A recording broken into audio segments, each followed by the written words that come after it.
Good afternoon, everybody. I feel so honored to stand before you today. And while the Vice Chancellor was speaking, I was just imagining, all the efforts that gone into building this place. So I count it also a privilege to stand on this great project to address you people. All protocols duly observed. My name is Olorunfemi Tony, country representative Pro-Cashew project in Nigeria. When I came into the compound, I started observing from the gate.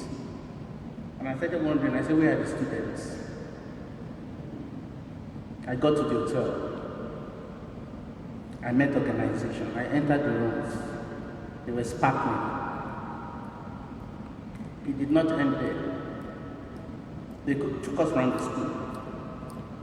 And I was looking for those common things we see on other universities. Everywhere was clean. Nothing littered the ground. Look at the structure. The university was actually well planned. They took us to the hospital and they call it multi-system. And I wonder, what is the meaning of multi-system? Why not just hospital? Why not just teaching us? So in everything I've gathered, I've seen that there's this uniqueness in everything that you do on this platform. And the uniqueness can be seen cutting across it.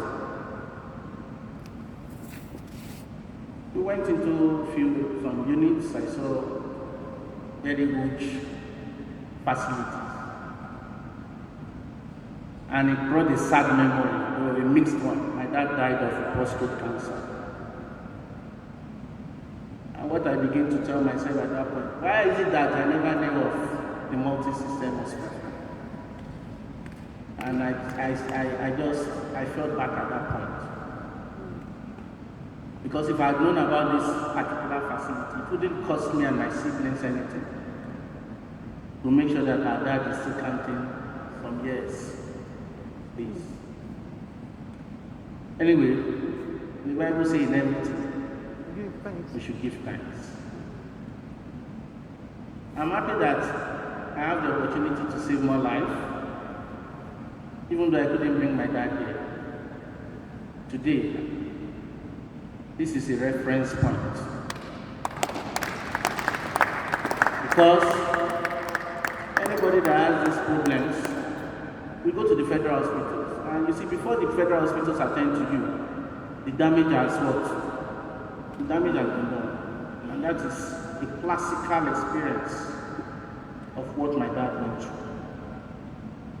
Take long hours to get tested, take long hours, see the doctors or consultant. But it takes few minutes to get it done here. At this point, in fact, when I came here, I was saying Canada, London. It's like I should not hear Canada, London again. I looked at it, I said, this is Canada.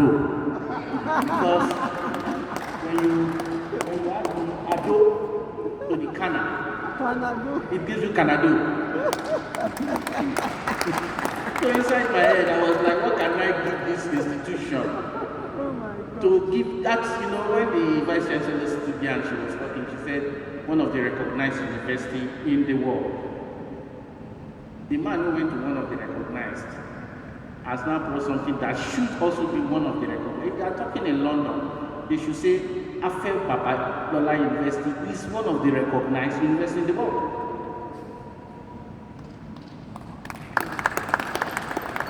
Having said that, I don't know, but permit me I don't know if this will amount to an abuse, but I don't think it is an abuse. I know I'm sitting here with great minds, professors, doctors, great people in their respective fields. Is there any course called Afe Babalola in this university? Because when I add aphaism, we should have aphaism 101 to aphaism 501.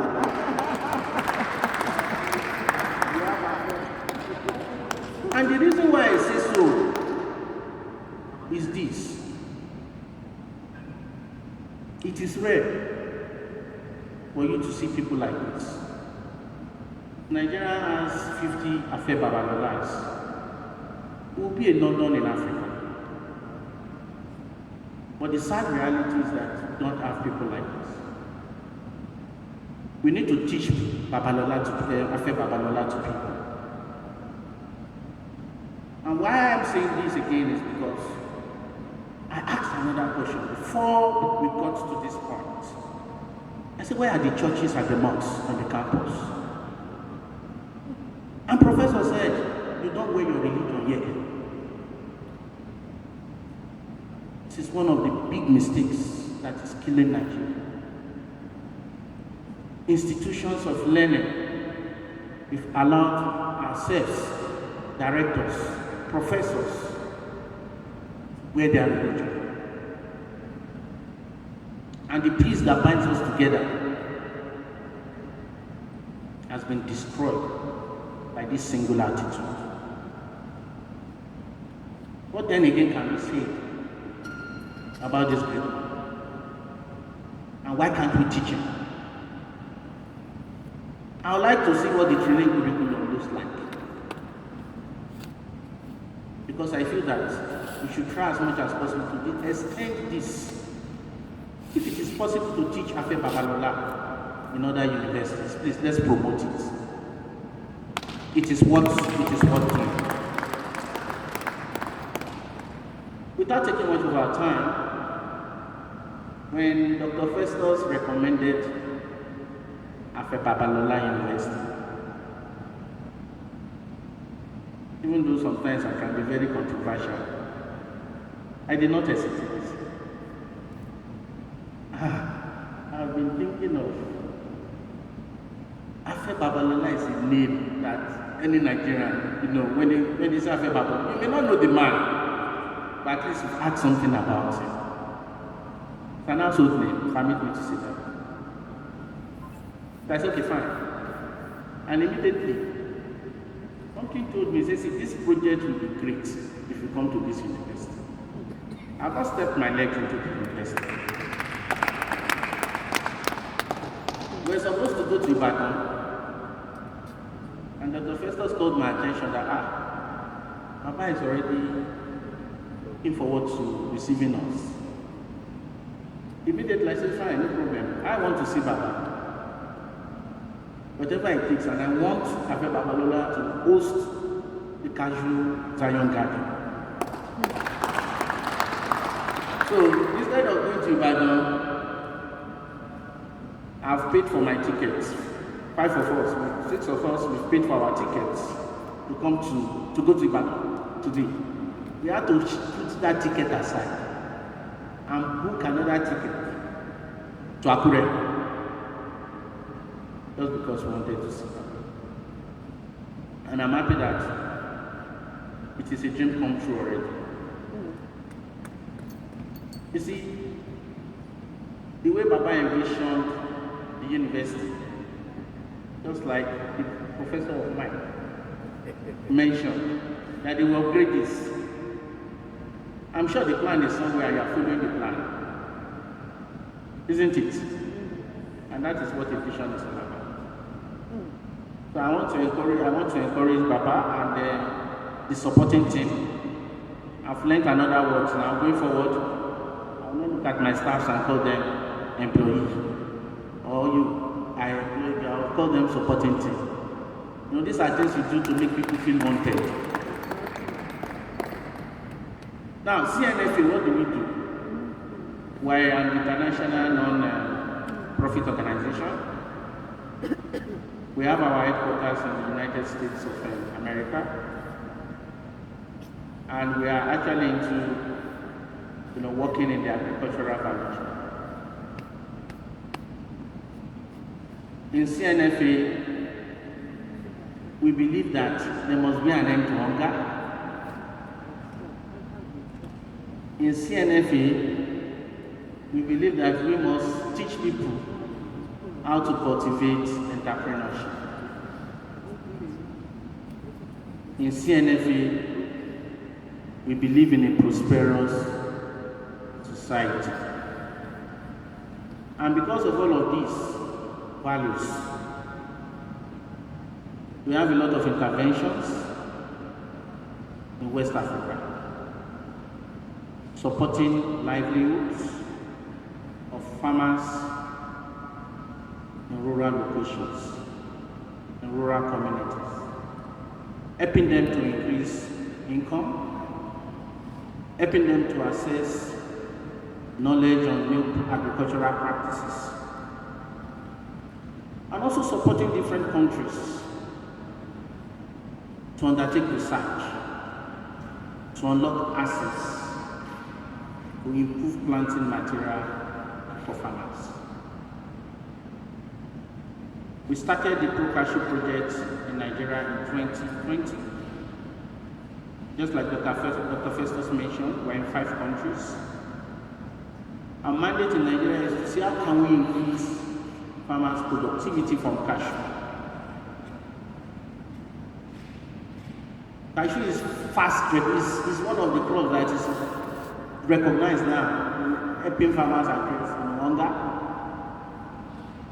It's also an agriculture that helps farmers, helping us address, resilience,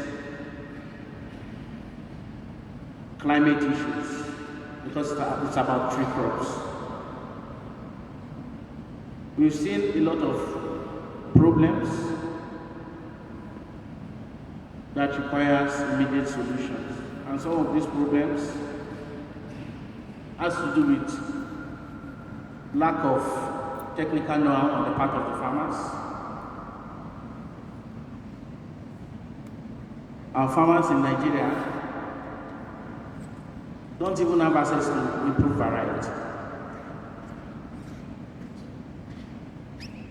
We also have finance as a problem. There's also the problem of technology, low technology, in terms of having access to mechanization. And the way farmers build, establish their plantations in Nigeria, you can't even walk a tractor into the farms to say, okay, you want to clear or do simple mechanization. So because of all of this, the Pro-Cashew project was designed to foremost help farmers address the issue of productivity. And how do we do this? We came from the angle of research. We noticed that most universities are more of academic, not problem-solving research. They are more of academic research. And we took this question to professors, dean of agriculture. How many of your PhD students have done a study or a research on cashew? And the number of universities, outside of the 10 universities we went to, virtually none. And we feel that this could be one reason why we are still behind in terms of cashew production in Nigeria. Here comes the opportunity to get universities on board. The Pro-Cashew project is looking at establishing Zion Gardens. Now, Zion Gardens presents the opportunity for farmers to access improved materials. It gives us the opportunity as well to develop a robust genetic base that will guarantee sustainable availability of improved planting materials. And we're doing this for the first time in Nigeria. Just to also mention that in Nigeria currently, we do not even have Zion Gardens. Please correct me, Dr. Festus, we don't even have a Zion Garden in Nigeria. So what we are doing with the university is historic. That we are bringing something into this country something that is not there. And Afe Babalola University, Ado Ekiti, we play host to it. I think it is something that, for me, it is a great collaboration, it's a great partnership. This also gives us the opportunity to expose our students, because the Vice Chancellor mentioned in our speech that what they teach here is not just about academics. There are quite a lot of opportunities about this club. The hydraulic that we use in flying aeroplane is gotten from the shell of cashew. The brake resins in our cars is gotten from the shell of cashew. So it's one thing for you to even be processing the cashew and eat kernel. It's another thing for you to also invest in crushing, because by the time you cut that kernel and take out the kernel, there's a lot of things you can do with the shell. There's also what they call briquettes. For households in rural places, they use that to burn and to cook. The cashew shell nut liquid also is used for lubricants, chemicals. There are 101 things you can do with cashew. Let me tell you a funny story. The Zions we are bringing, for the purpose of this partnership, one Zion will cost us $5. We are bringing Zions from Mozambique, Tanzania, Ivory Coast, and Benin Republic. We're also bringing from Ghana. And after we bring all of this, we're going to commission another research called the mother tree selection. The mother tree selection is to enable us identify our own indigenous local varieties of super qualities, or super characters, so that we can add them on board also to these Zion gardens that we are creating. So that going forward, we can now say yes, we have gotten to the stage that we have what it takes to increase revenue for farmers and to sustainably, guarantee that planting materials will be available all year round. What role do we expect from the university? This partnership will require a land. It could be 10 hectares, 15 hectares, to host the Zion Gardens. It will also require some marking. It will also require some routine maintenance. Consistent, I know you are not going to have problem with maintenance, because I can see that you have consistently maintained the infrastructures in the university. You have also consistently managed the personnel in the university. Sometimes if you want to know a good leader, it's not about what you see. I'm not just carried away by what I've seen so far. I'm not carried away, about the way Afe Babalola interacts with you. Because if that interaction is not there and proper, all this will not be here. Please, two goes are for Afe Babalola. I hope I'm correct. If you look at us seated, the chair you sit, the suit you wear, everything about us were coined or was conceived by humans. And that is why we have all these things, all these luxuries we enjoy today. So this is just to show the role women can play, especially when you manage them very, very well. And what I've seen here is good management of people produces great results. So what we are bringing here is going to really support Nigeria and West Africa to grow. Because after we bring the Zions to establish them here, we want to start seeing a lot of research happening, collaboration with Cocoa Research Institute of Nigeria. I can also see that you already have experiences, with donor agencies, development organizations, IFAD.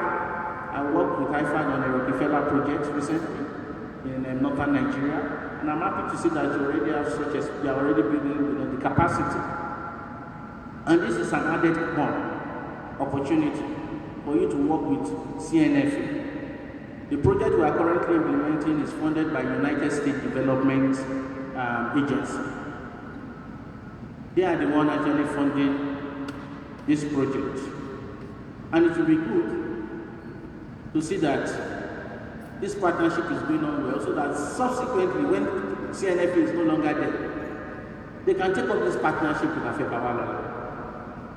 At this point, we talk about sustainability and ownership. Every development organization that is implementing a project, we only have a short time to spend.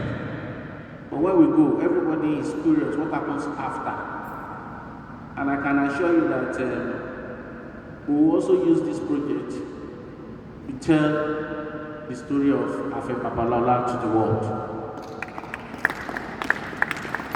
And lastly on this side, just to also tell you that we are going to commence the Mother Tree selection very soon.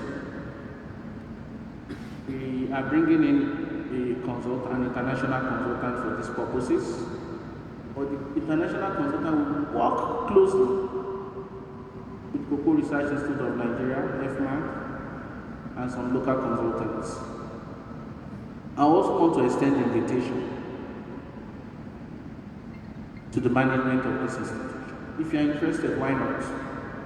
We are more than happy to have you on board, because it will be good that going forward, we should be able to say that we have resources in one of our universities, and if we combine that capacity to Cocoa Research Institute of Nigeria, there is no need to get an international consultant for such engagements. So I'm appealing to you that please, when the time comes, I will send email, and I will not mind to have at least 1 or 2 persons to join the research team from the beginning to the end of that project.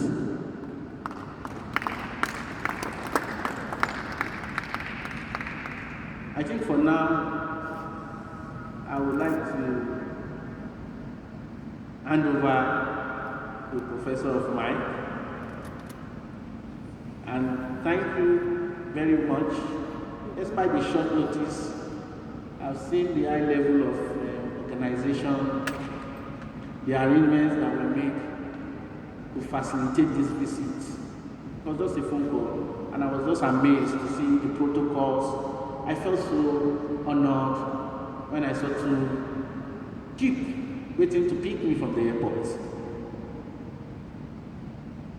I want to say something before I go to sleep.